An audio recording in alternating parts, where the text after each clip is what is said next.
Hi, welcome to Fiberchats. My name is Irina. I'm the host here, and my guest today is Erin Pirro from Morehouse Farm. Hi, Erin. Hello, Irina. How are you? Good to see you again. So we've met recently at Rhinebeck. But where you had this gorgeous lace shawl that I've just been dreaming about since I saw. I know, we were both standing and taking pictures. So next time, we'll see. But when we meet next time, it's gonna be you holding your shawl, right? We're gonna have to work on that. You inspired me to pull this out. This is our La Scala shawl made with our lace yarn, and it's nowhere near as fancy as yours. But it just got me inspired to think, you know what? That's gonna be a good winter project. Something challenging in lace, just so that I can say I did this. And I love touching your lace yarn because it's so soft. It's just it feels so squishy. So let's talk about, oh my God, yeah, that's it. Let's talk about how it all started though. So the founders of the farm, Margrit and Albrecht Pichler, so they weren't farmers to start with. They were living in New York, and it all started with a runaway voodoo chicken. Right. So Margrit and Albrecht came to America in the 1970s. He came from Austria. She came from Switzerland. And they were pursuing their careers in New York City. And she was an amazing graphic designer, and he still is an incredible architect, and just following their passions, but also wanting to get out of the city to the country. Loved animals of all kinds, and figured, you know what, we need to get a place, but that place needs to be something that can, pay for itself, carry itself. So if we're going to buy a farm, then we're going to, one, quit smoking, huge deal. And two, we're going to start a Merino sheep enterprise. And before that even, right, you mentioned the chicken. So if you knew Margrit, she was a force of nature. So this won't surprise you. But Margrit saw this chicken on the streets of New York and worried that it was going to get run over because here it was on the street. So, and if you've ever been close to a chicken, they're not easy to get close to pick up. But she did, because she was Margrit. And then she picks it up, puts it under one arm, and proceeded to go to work that day. So can you imagine her going up 40 flights in an elevator with a chicken under one arm? And that weekend, they took the chicken to the farm, and it became officially the first animal at Morehouse Farm. And they were dreaming about eggs. And one morning realized why they weren't getting any eggs, because they heard cock-a-doodle-doo. It was a rooster. It's such a funny story. So when they decided to, they were dreaming about sheep at that point. They wanted to do a big animal farm, but it wasn't that easy to get Merino in America at that time, right? Right. So Margrit, being a Swiss native, right, learned to knit in school, and she was an amazing knitter. She was one of those people that could see something in nature and then knit without a pattern, and it would look like the thing that she meant for it to be. For instance, look at this. Lobster claw mittens, right, just because she imagined them. And she could also write down that pattern. And that was something that they thought, you know what, there's knitters out there that want those patterns. That would be a great way to put that together. But we would really want to raise our own wool. And Merinos were an obvious choice because they have such amazing fleeces, super soft. In fact, so soft it doesn't itch. Even people who say they can't wear wool can wear Merino. So that was where they set their sights. But they couldn't find any, because in the 1970s, think about what fashion was like. Do you remember that? Polyester. I missed it. Polyester, right? And the throwbacks that keep coming up. But yeah, synthetic fabrics were in fashion. Natural fiber had fallen out of fashion. Merinos are hard to shear, and I can say that from experience because I am also a sheep shearer. They have really wrinkly skin, which is great for wool production, but it makes shearing a lot trickier. And they produce a lot of lanolin, so they're greasy in wool terms, but that's why I have really good skin, so I don't mind. And neither did they. So they went in search of Merinos, and they bought the champion flock at the Harrisburg Sheep Show, which is the National Merino Show in 1983. And they brought them home in a, believe it or not, U-Haul. Albert to this day loves telling that story. So how did the farm grow from that first couple sheep to today? What's different today? What's the everyday life on the farm looks like?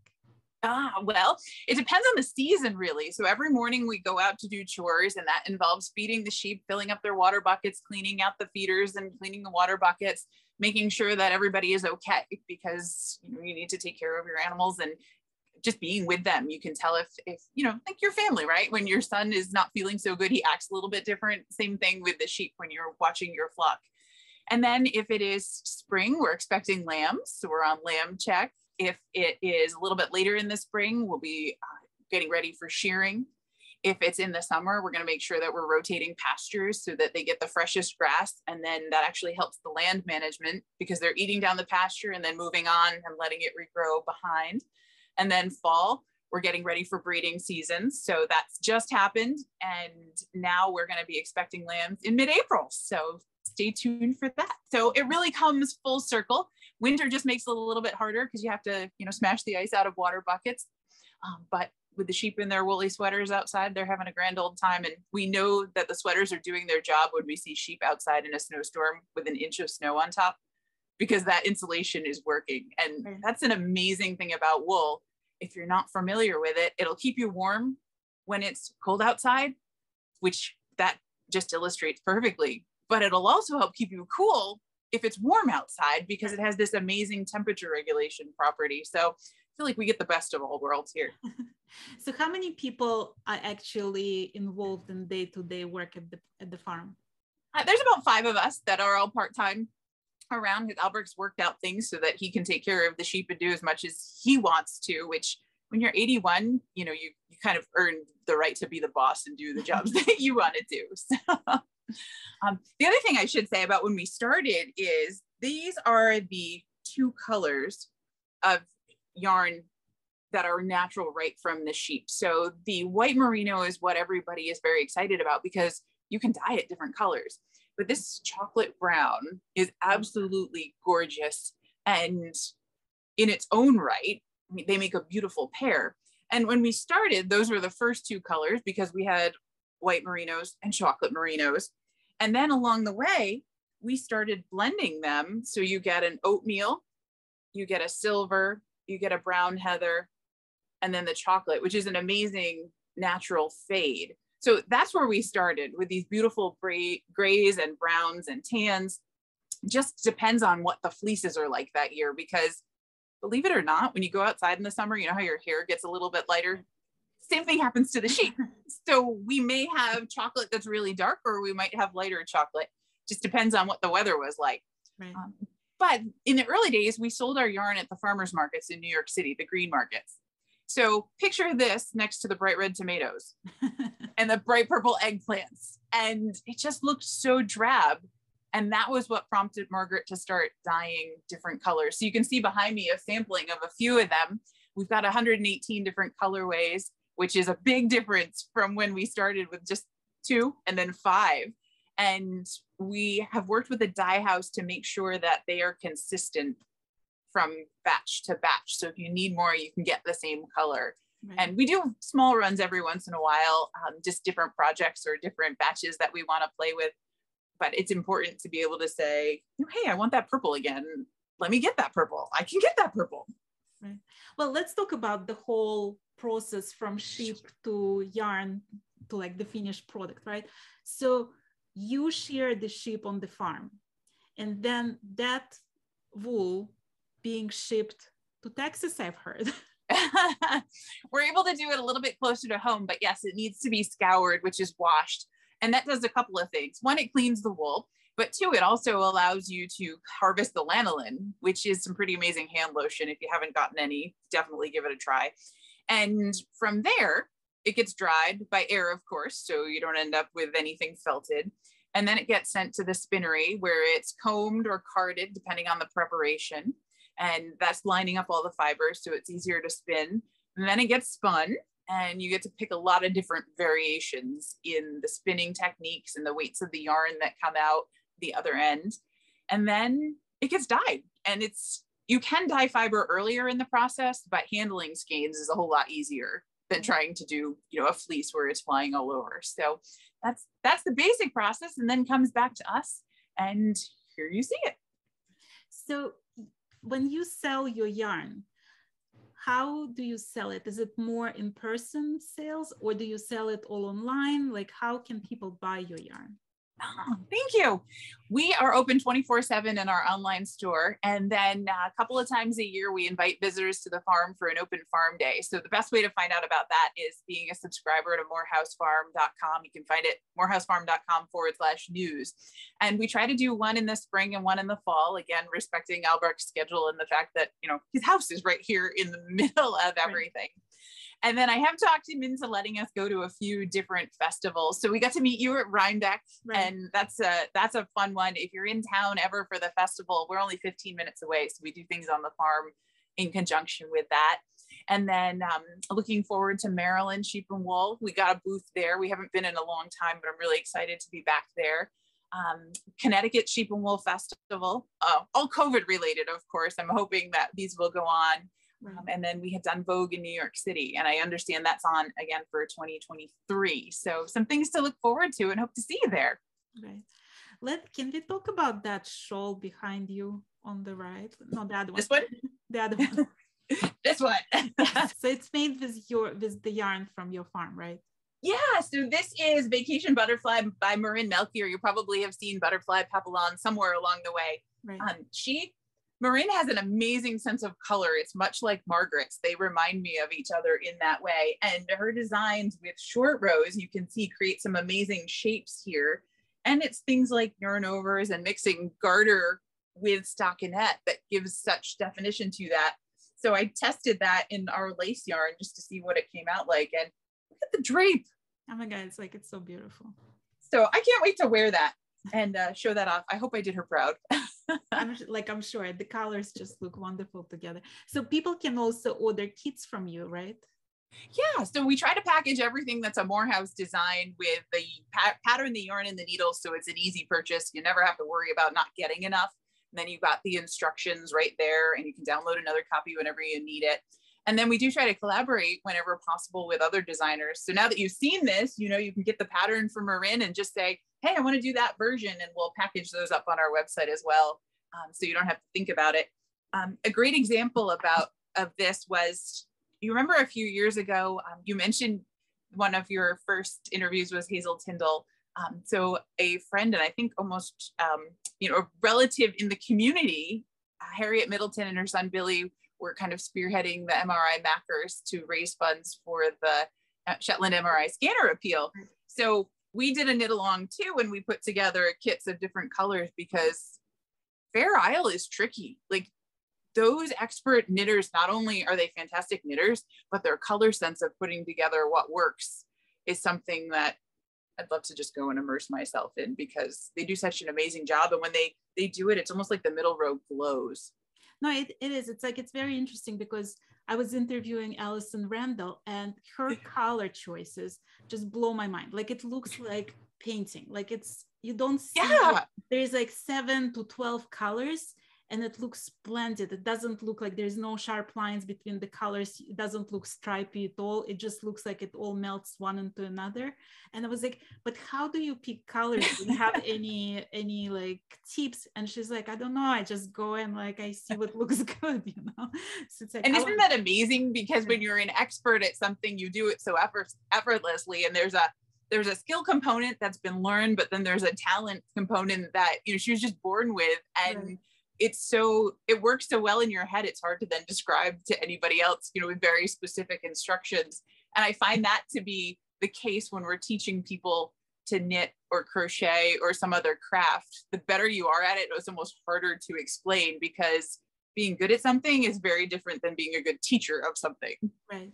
But I also think like you making it very easy to pick those colors, just because you have such a variety of colors, and there's like all shades that close to each other but not quite the same. So it's easier to blend colors when there is like such a variety that you have behind you, And that has definitely helped. It also makes it tricky, because if the light is low in here, it's winter now that we're filming this and it's getting dark early. So I have to say, nope, we need to be doing orders in the morning so that we don't end up mixing the colors together. But you're right, it makes for an amazing sort of gradient where you can have those gradual transitions that just it really looks elegant. And I've loved studying that, right? The rabbit holes you can go down if you're a fiber geek. I wanted to ask you about the online part of the business. Do you find it difficult to take a picture that will show the true color? Because like I find like a lot of dyers, like this is the most difficult part of having an online business. It is. And a long time ago, my aunt, who's a photographer, said, Erin, the difference between me getting good shots and you getting good shots is quantity. Keep taking pictures and you will get the ones eventually. And so many of the, like the phone cameras today are so amazing. You don't have to wait for a film to be developed and see what it looks like. So just keep trying. And I've also learned put different backgrounds behind things, pair it with different colors. And, I've tried to show ours in the most natural light. So you'll see a lot of our yarn is photographed on a rock. And that gray is a neutral background color that really helps the camera focus on the actual color of the yarn.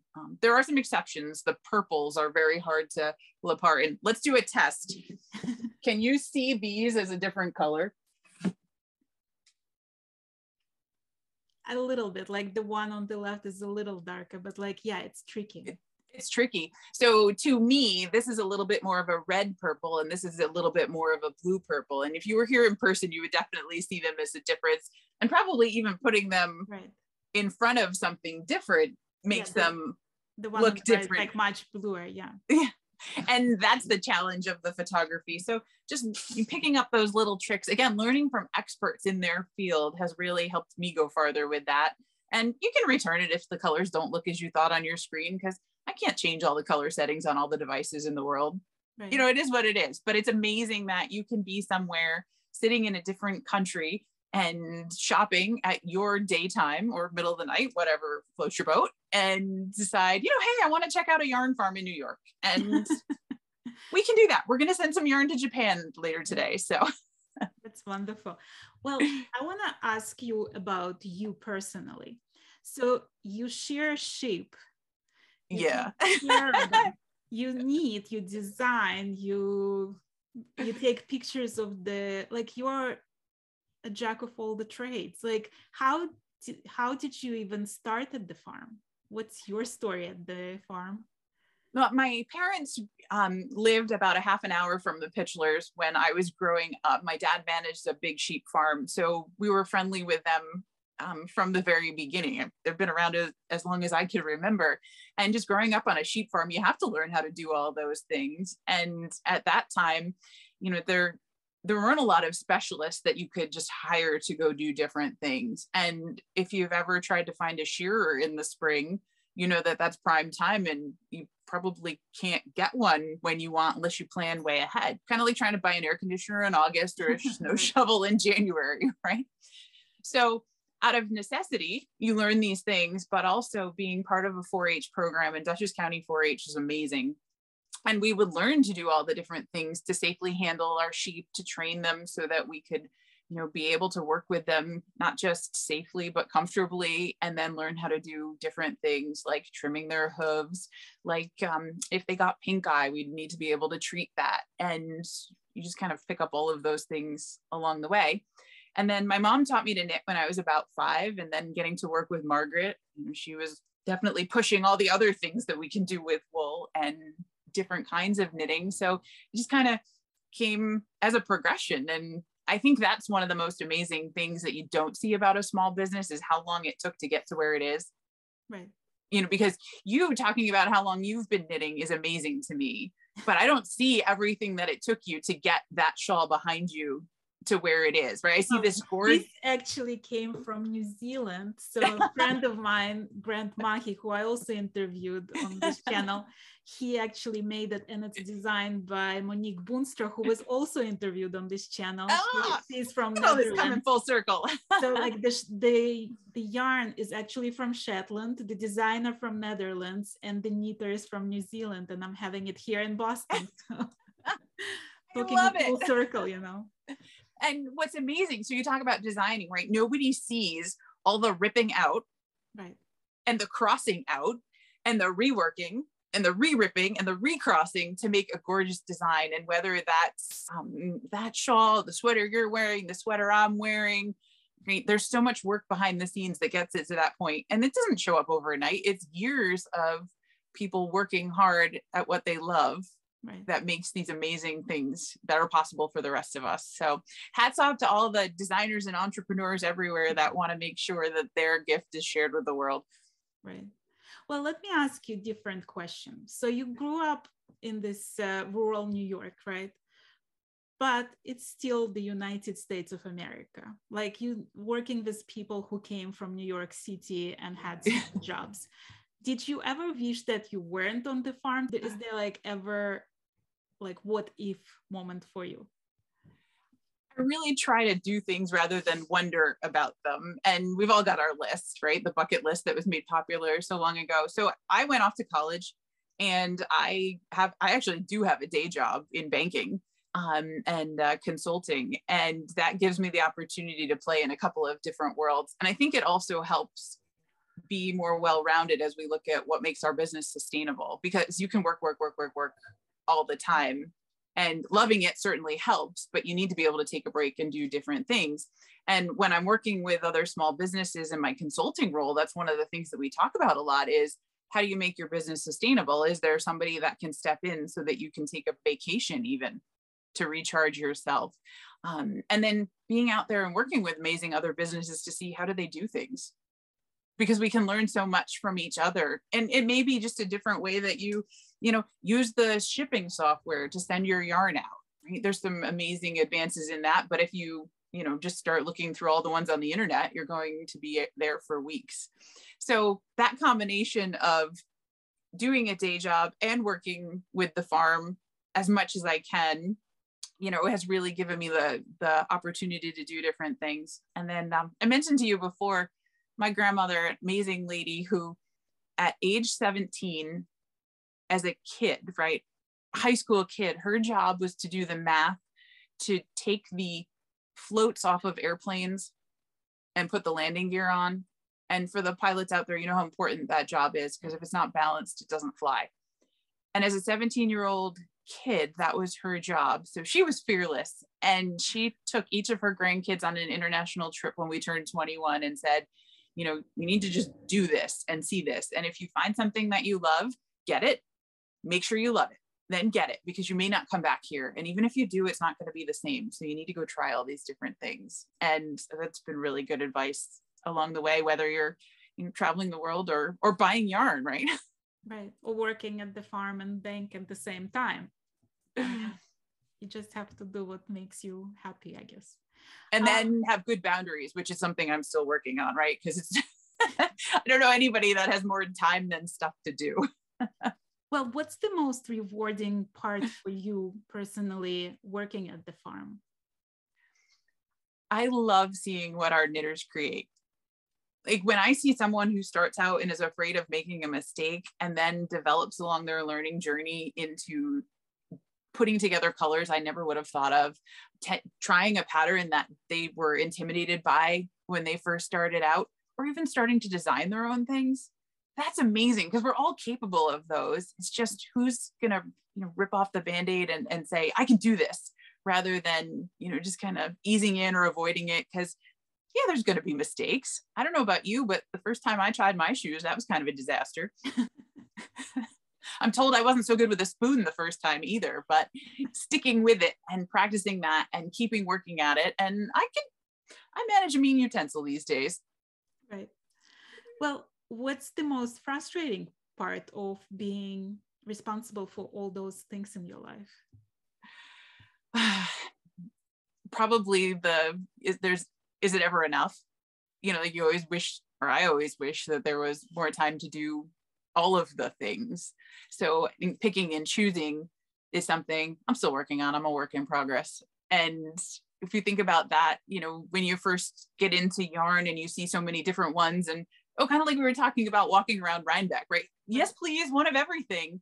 And eventually you get to the point where, okay, it's really got to catch my eye. It's really got to speak to me before I'm going to say yes to the thing and bring it home with me.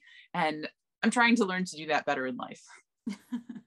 Well, I want to talk about this book that you give. Yeah. So there's 40 actually designs in there. and it's by all of you, basically. There is some designs that you did and some of the designs that Margrit did. How do you, like, what inspires you? How do you come up with the design? What's your design process? Oh, golly. It's so random because it's wherever something comes from. And Margrit was really the designer. I just dabble because I think, oh, this could be cool. Let me see if I can work this out. And because I'm not formally trained in it, it's a lot of trial and error, hit or miss, and finding some things that are inspiring, like a stitch pattern somewhere is really a neat idea. And then, oh, what would that be good at? So one example is, and I'll share a picture with you, is, wow, linen stitch works out really well to be very flat.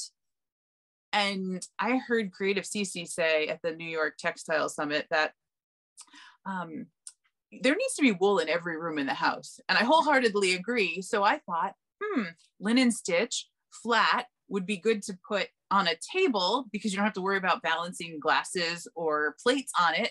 So we made placemats. Oh, that's brilliant. And it gives you the chance to put together 3 different colors because the more the merrier. And yeah, now I've got wool in the kitchen and loving it. So now we're on to the next rooms. Right. Do you have a favorite design like from that book? Oh, golly. There is a feather shawl that I found the sample of that I was really excited about. Can I find it now as I'm flipping through right away? What I love about Margrit's designs is that they're just so simple. They really, like, the yarns speak for themselves. Here it is.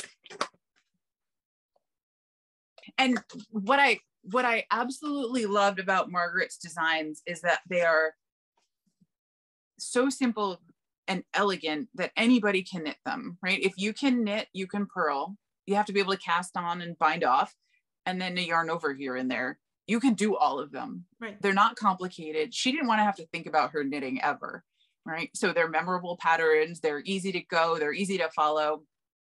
And poof, at the end, you have the thing that she was after knitting because she didn't want it to be complicated. She wanted knitting to be relaxing. And there's a great quote that I found about where she would knit was where she would sort of absorb all of the day's happenings, whether it was her, what happened to her that day, what happened in the news, what happened in the community, and just kind of, that was the mindful time to process everything. So that was a fantastic influence, I think, from an early age of, knitting being good for you.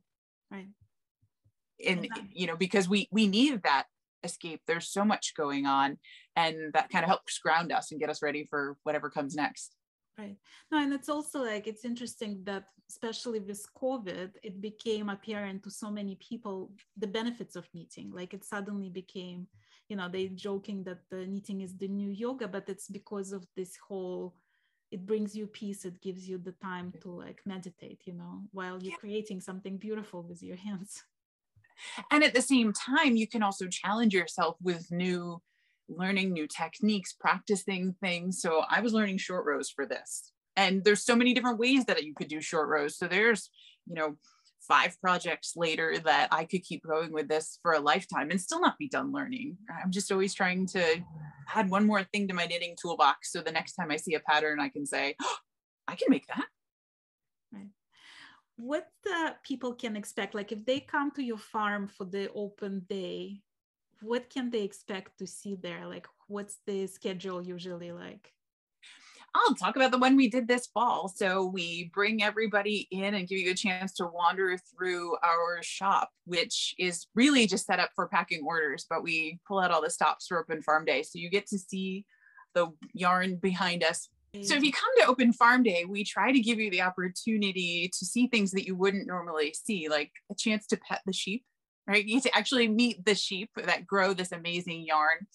Albrecht gave a talk on how Morehouse Farm got its start, which was really neat. We had a group photo for this year's Rhinebeck sweater. This is the Atlantis tunic that I made, and we gathered under the sign. And we did an event knitting in the company of sheep.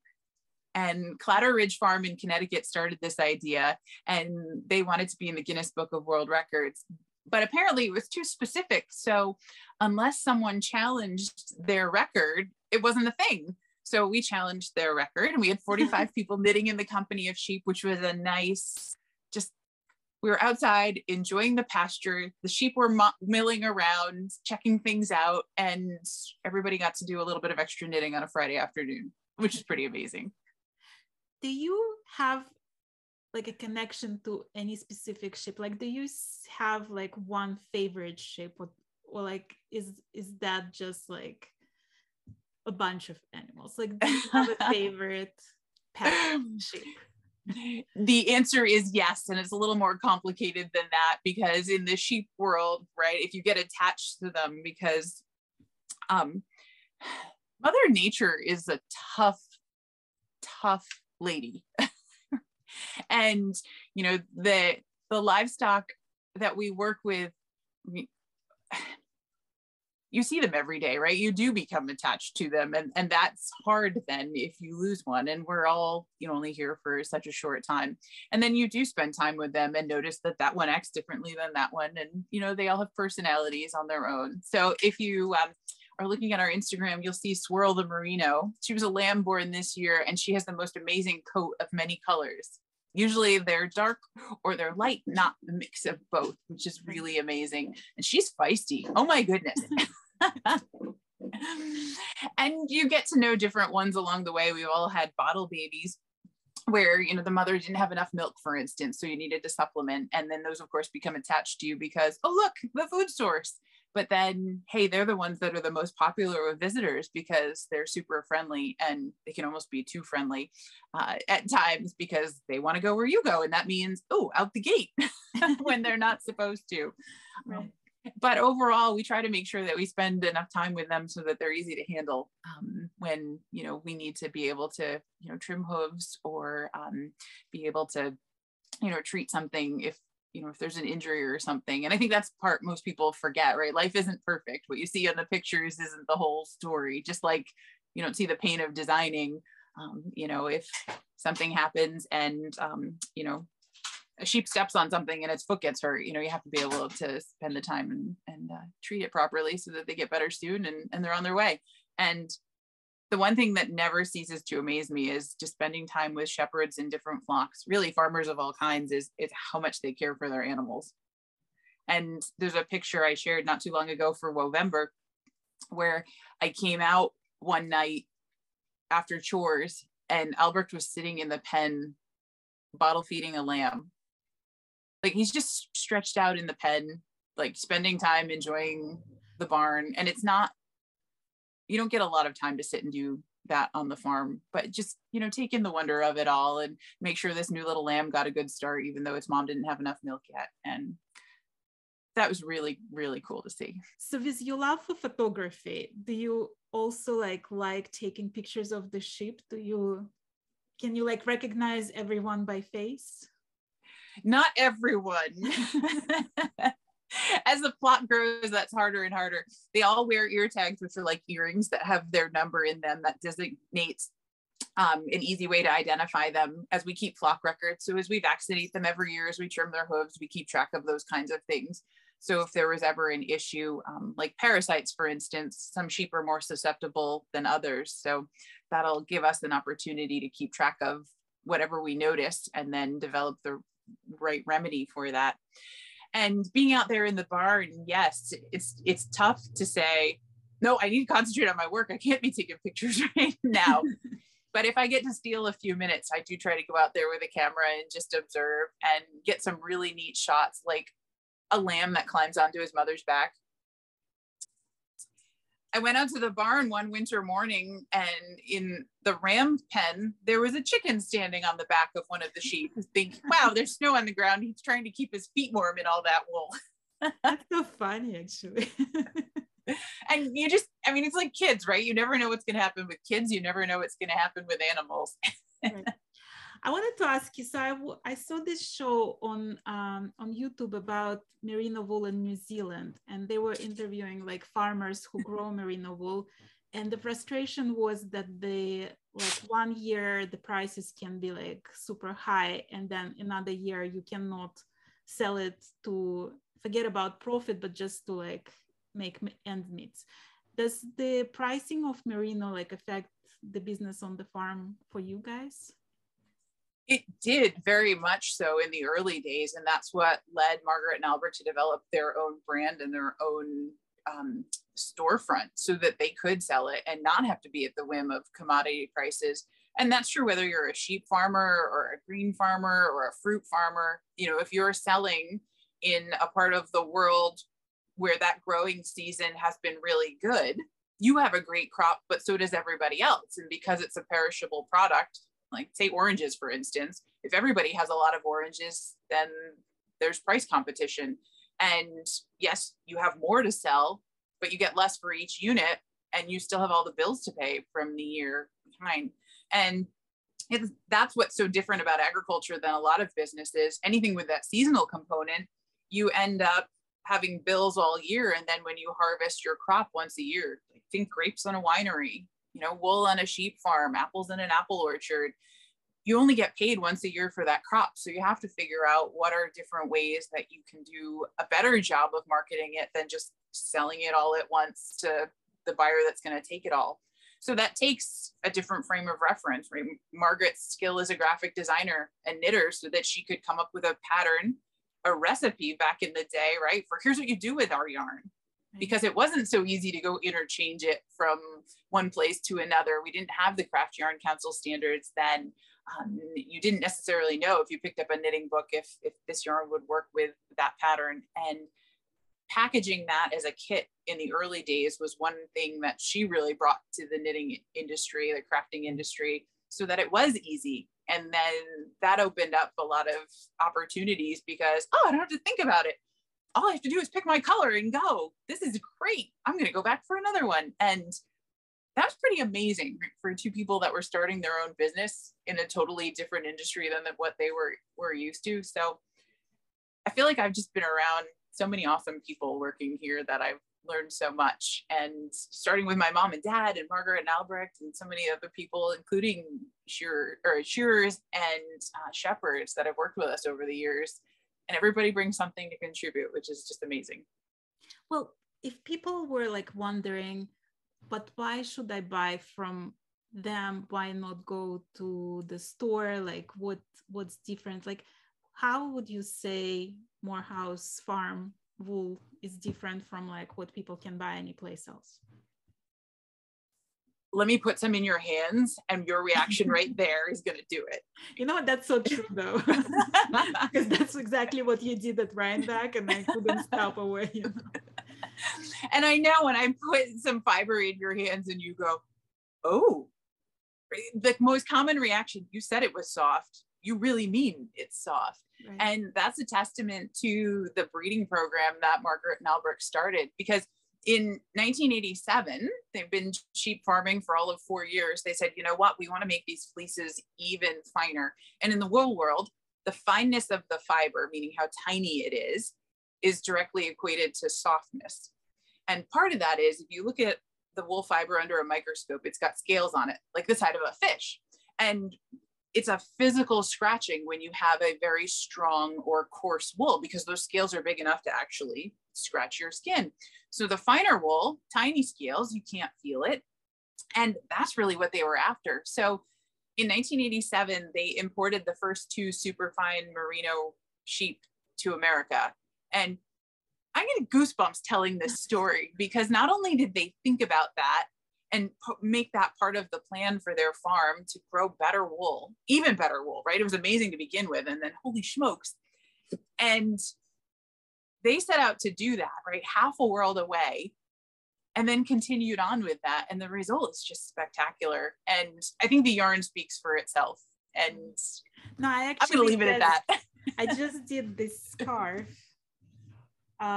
Look at those cables. Like, gorgeous. First of all, the stitch definition is just like incredible because you can see like every stitch and like super even, but it's so soft. It's just like, honestly, like it's just the most luxurious experience ever. And the color is just so vivid, you know, it's like so blue. It's I'm like totally, I'm sold. And I'm going to park myself right here in front of all of your blues to pick from. Right. No, it's like, this is the most beautiful sight right there behind you. Thank you. I just, it's one of those things, right? Stop and watch the lambs for a little bit and then just kind of look at the yarn. I'm very lucky to be able to work here. Do you feel like it's do you feel like it's your job to educate people about all the amount of work that goes into not only raising sheep, but manufacturing wool from it, dyeing it, selling it, the marketing of it, taking care of the flock, taking care of those lambs? Like, it just like, it makes it so much more special. I feel like the finished product, that when you think about like what you put on yourself, right? It's actually like all those days of hard labor, not just you took something and it's like there, right? There is like a story behind it. Yeah, and I think that's it, right? So right. It's a connection. So tell me about that pattern, right? And you know the designer, and you were testing this, and that makes it that much more special, because now it's a collaborative effort on that. And anybody can find a pattern somewhere and then grab some yarn and put it together. But it's those magical intersections that really make it memorable.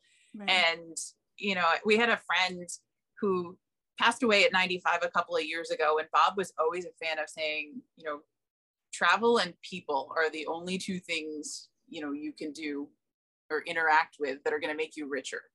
Right? Like, you can't put a price on those things. Yeah, it costs you money to travel, or, you know, maybe do activities with people, but those are the connections that are going to be with you really forever. So I think that, you know, we've all got hard work to do, and some is different than others, right? Outside in the barn, or cleaning out the barn, is going to be different than, you know, what you have to do tomorrow. And at the same time, right, it's way more interesting because people can ask a lot more when it's not just a standard process that's the same at every other place. Really? Sheep usually have twins? Oh yeah, come take a look. And they're not always the same size, and they're not always the same color, you know? I just learned something new. I didn't know that either. So I think that's just so much more interesting, because as, you know, as the world goes faster, it's finding something that you connect with and something that means something to you. And we can do that with the stories. And the farm is just so diverse and such a vibrant place that there are little connections in different places for just about everybody who's interested. So you also do classes at your farm, right? Like online. So like, tell us a little bit about that. Yeah. So a bunch of years ago, I had a knitter named Diana who said, I've got this sweater and I'm stuck because I don't know how to do the shoulder thing. And the shoulder thing is a 3-needle bind off in that particular pattern. And it was just killing me that she's worked so hard on this sweater and there it sits because there's one little thing that's getting in the way. And I, you know, yes, you can go on YouTube and look for different techniques, but somehow if it doesn't line up exactly with where you are in your project, that's almost harder to work with. Right. So we developed a community where each month we work on a different project to learn and practice new skills to build our knitting toolbox. So we worked on things like the 3-needle bind off. And then I got this picture. Not only did Diana finish her sweater, her daughter stole it. That's the best compliment. Right? Like, I made something and it's so cool, somebody else wants it and has already absconded with it. And that's some of my most proudest moments. Like, you just need to find the confidence to do that. And that's really what we do. It's called the Morehouse Merino Flock. It's our online learning community. And each month we do a different project, as I said, to learn or practice a new technique along the way. And there are 2 options for your basic membership. Not only are you in with us in our weekly knit alongs, just come hang out, chat, but we've also got self-paced video courses that focus on this project. So you get the right snippet of instruction exactly when you need it. And I keep getting told, this is super clear. This makes so much more sense than when I just try to, you know, put the pieces together. And I don't have to find it after an hour of searching. It's just right there for me. Right. And then we'll also bring in guest instructors. So Amy Snell, the Devious Knitter, for instance, has been our guest instructor. Irene Wagoner, author of Keepers of the Sheep, she's been a guest instructor. Eileen Dreesen of Kieran Knits taught us thrummed mittens not too long ago. So trying to bring all these amazing collaborative talents together so that we can continue to build our knitting toolboxes in a supportive community. And our members are just amazing wherever they're coming together from, and they're in different countries too. So the fact that we've made the time zones work out is pretty amazing. but just supporting each other through different projects, different ideas. We've got one gentleman right now, he's designing a sweater with a cable, and he's going through the ripping it out, putting it back together. I'm changing this. He's putting in a saddle shoulder, which is a technique I haven't tried yet. And I'm really looking forward to that. And it's just amazing to see the confidence grow in our knitters. Right. And the things they're creating is amazing. How did internet change the farming, basically, like the way the people know about the farm? Oh yeah, that's a great social media with everything. Like, what, I'm sure it wasn't the same back in the 70s when they started. No, so I can remember as a kid helping fold all the newsletters that we would put in the mail and take these boxes of letters to the post office to be able to say, okay, here's the 5 new projects at Morehouse Farm. And you would fill out the order form and send it back with a check. And then we would mail you the kit. And that was definitely a slower pace of things and a lot of physical work to put all that together, and, you know, having to plan ahead so that you get the timing right too. Right. And as the internet came, and it's doing okay out here, but we are definitely kind of out in the sticks. So it's not as fast as it is in some other places, but to be able to put our entire catalog online so you can see it all at once, rather than having to, you know, you're not interested in kids things right now, but our newsletter is focusing on hats. You know, you can find them all, which is huge and amazing. The accessibility from wherever you are with an internet connection, you can see that.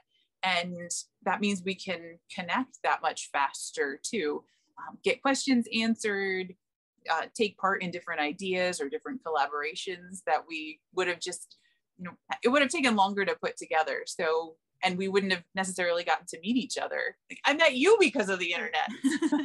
That's true. Well, where do you see farm going, like, from now on? Like, what's the plans for next year? Where do you see the growth happening? Where's the growth happening? I would love to, and here is going to be the public commitment of this. I have some friends that are working on curating a knitting club, like a set of kits that are inspired by nature around the farm, and the theme is mushrooms. And this all came about because I went on a walk with my dog over the summer. It was super rainy here, and I found every color mushroom but blue.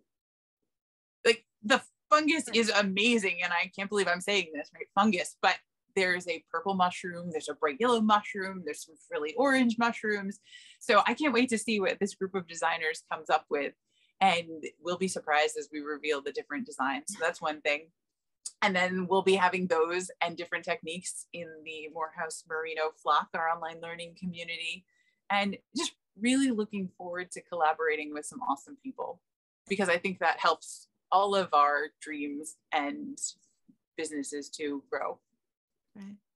Well, I'm going to put all the information about the farm and all the links to you in the description of this video, and hopefully that's going to let people make it easier for people to find you, and they can join the club, and they can purchase your yarns, and they can see all the beautiful colors you guys have there, or maybe even visit the farm in the spring and fall.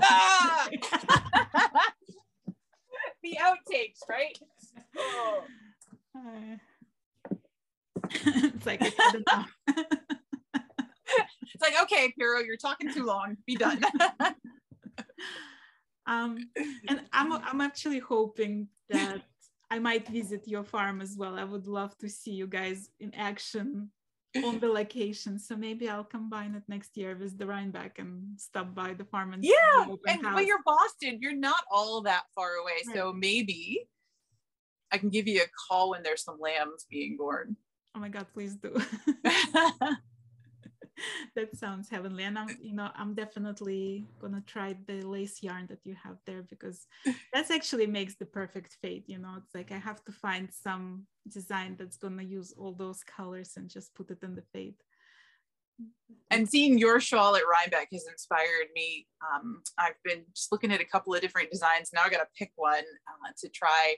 and really get into some of that intricate lace, because I just can't wait to see what it turns out like. So, okay, pick the design, then pick the color. Someone else has done the hard work. I just have to knit it now. So, well, I'm here if you have any questions for that. Wonderful. Do you teach? I don't, but I help. I did a bunch of knit-alongs at the Fine Shetland Lace group on Facebook. So I had like over 200 participants in each of the knit-alongs. And that was super fun because it allowed like people who never knitted lace to try their hand at Shetland lace. But it's also like, it's fun for the experts because they get to like share their knowledge, and it's fun for the new people because they thought they never could do it and suddenly they're doing it. You know, because as you said, like lace, it's basically like there is 5 stitches, right? Mm-hmm. or 6 stitches maybe. Yeah, and the combinations of those is what makes it so amazing. Purl, yarn over, and put together, knit 3 together. If you know how to do those, you can do anything. So yes, exactly. Well, thank you so much, Erin, for being my guest today. I really loved having you, and you know, I know we'll stay in touch, and I'm hoping to visit the farm sometime soon. I look forward to all of that. Thank you so much. Thank you.